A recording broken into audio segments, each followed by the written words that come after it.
Ang ato ang kanang registration yun for the 10-day period, no, from August 1 to 10 ikaabot kini og 3,857 ka 10 days na siya.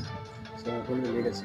Sa whole iligan, katong gipahigayon na mo sa Robinson 3 days nga registration sa Robinson, then sa Iligan City National High School wherein nakagather daw 800 plus in a day. Then plus sa City Jail o dito sa opisina. So, na lamang gud kay during sa deadline, yan na magkasok ang tao.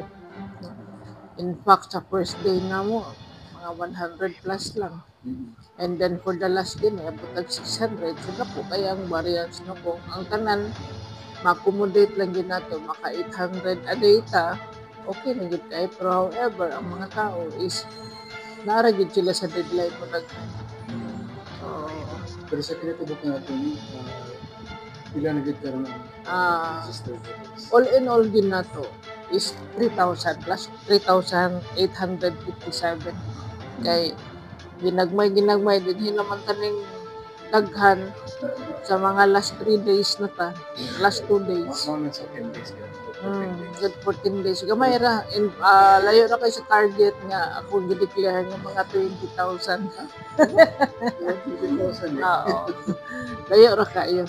Kay dili punta makabarangay-barangay tungod sa limited period, no? Kay ang iligan mayo is 44 barangays. Then we have only 10 days. Then ang amo lang na siguro is ang Iligan City National High School sa mga kabatanunan. So wala po may pagyasa kaya abot po 800 plus ang amo ang rehistro ditong lugar. Puro mga batanon. Ang attorney din kung kuha ko na po overall total sa previous na election na pila na gito ng registered voters sa dili pa nato na siya ma-add no sa previous nga registered voter kay subject pa man siya sa atong ERB hearing, Election Registration Board hearing, whether to approve or not. Kay i-consolidate ni siya for the whole Philippines kung wala ba mga record sa laing lugar ang mga nagparehistro din. So kung wala pwede kill in accordance sa qualification nga ilahang gipormahan. So ma-add siya sa ato ang daan nga registered voters. Pero kung appeal man galing, pwede nato ni siya nga or kung naay mag-object or wala, ato gid siya i-disqualified. So i-deduct nato na siya. Nasa doon na gada ito siya. Doon na ito.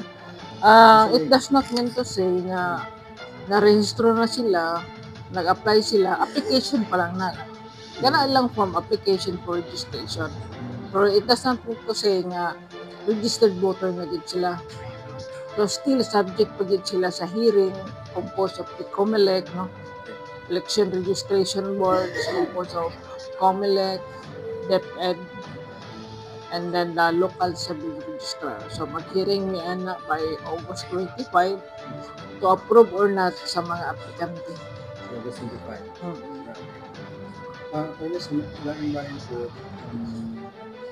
katulad ng postponement, ano po rin sa ito na-update?